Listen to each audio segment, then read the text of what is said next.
Welcome, builders of the internet. My name is Jessa and I work in construction. I've been posting on this YouTube channel for about a month now, and I thought I would do an On My Mind series where I talk about what's been happening on my mind and just give a quick mental health update to say how I've been doing over the past period of time. I also thought it'd be a nice way to try and help normalise mental health conversation. I started journaling at around the same time that I created this YouTube channel, and it's been quite helpful as it's created a space where I can talk about my feelings and how I've dealt with it, whether successfully or not.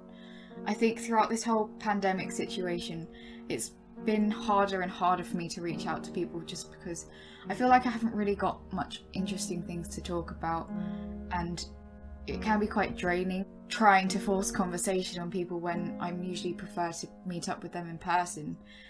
So it sort of helps me stop feeling like a burden towards other people.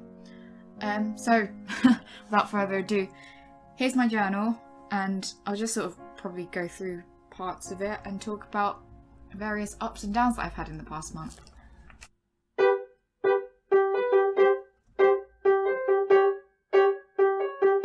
It's building on my mind. So the time leading up to the launch of my channel was an incredibly stressful period for me because I had university deadlines approaching, I had work deadlines, I have a second job as a musical director, and Christmas is coming up, so I had to create Christmas repertoire for that as well. And in conjunction with all this YouTube stuff, it just felt like I didn't have time to have a break, and it's sort of been like that constantly for the past 1 or 2 months for me. I really enjoy being busy. Many people that know me know that I always have something going on and have many things going on at once, but it kind of reached a point, especially sort of towards the middle, coming up to the end of October, I didn't really have time to cry or to vent out my feelings, and it was just constantly postponing the emotions and stuff until I finally had time to, which was the day after the first lot of my university assessments was due. I just sort of lay in bed and cried all day, which, I don't know, it doesn't sound great, but it really helped me, and I met up with a friend afterwards, and that really cheered me up too. I know that it was kind of a rocky start to the YouTube channel because I figured that I would do some animation and didn't realise how time-consuming animation would be.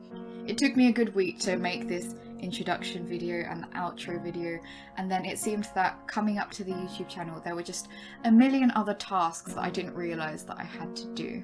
With so many things going on in my life, it's sometimes hard to prioritise and do the things that are most important compared to the things that you want to do the most. I tend to have this habit of procrastinating doing my university assessments until the last minute, unfortunately, which I regret every single time, but yet still do it the next time the university assessments come around. So I'm trying to work on that, and I think it's been getting better-ish. I also have a lot of self-inflicted deadlines, for example this YouTube channel, and as a musical director I have to produce content for the choir as we're doing it virtually now, and throughout this month I've learned to be gentle on myself when I don't rigidly stick to those deadlines, if I don't do it on that exact hour that I plan to, and I've learned to be okay with it if I do it like a few hours later or a day later, which has been quite helpful for me and managing sort of my workload. One thing I found a challenge throughout this past month is where I've set myself a time where I can finish this task. For example, my university assessments, I remember I set an entire day towards that, but I literally could not achieve anything within that time. Yeah, so I wrote, "It feels like I'm having a meltdown because I couldn't even finish one university essay, and I'm thinking of 1,000,001 things that I need to do.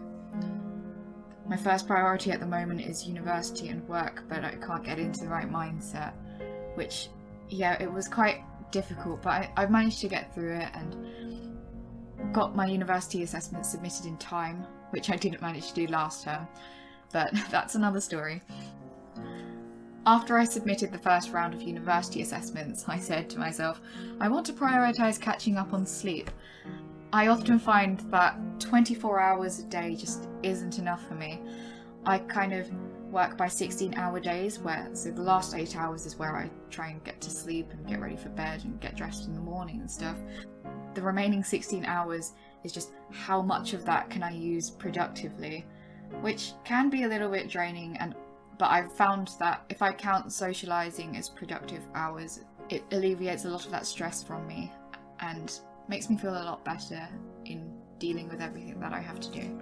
One thing that's been plaguing my mind a lot in the past week or so is things that I've been working on in therapy. So I've kind of had this realization that I have this ultimate fear of abandonment and fear of getting left behind, because when I started working after leaving school, all my friends went off to university and they were off having a great time, and it just felt like I was being left behind. I knew that my friends still cared about me and stuff, but some significant relationships in my life were really sort of damaged by the distance, and I've had to figure out ways of coping with that. And it feels like lately that's kind of been a cycle of something that's happened again. I think this time I'm dealing with it better and managing to process my feelings and accepting the feelings and letting myself feel them rather than hating myself for feeling negative and down about stuff. It also led to a kind of existential crisis in the past week, because I've been kind of learning and really enforcing it into myself that I'm not the centre of the universe, and that, you know, everyone's lives doesn't revolve around me, and that's okay. I think it's something everyone kind of knows, but I've personally found it difficult to accept to some degree. I've had this sort of inherent fear of how selfish I've kind of been throughout this lockdown, because I'm kind of only caring about myself and taking care of myself, and haven't really been able to find a place where I can reach out to others and try and be supportive for other people. And I think just generally throughout my life I've been really fortunate to have many friends that sort of help cater to my needs and cater to what I want to do. I really can't wait till things start getting back to normality so I can invest more time into my in-person relationships and try and be a better friend, to be honest, because I do feel like lately I've just been kind of terrible. Sorry, this video didn't have much structure or anything to it, but I think it's helped me kind of talk through some of my feelings and what's been going on in my mind lately. So that's all I have to say for now. I hope it helps build on your mind. Thanks for watching this channel, it's building on my mind. Check out my other videos, but first hit the bell and comment, like, subscribe.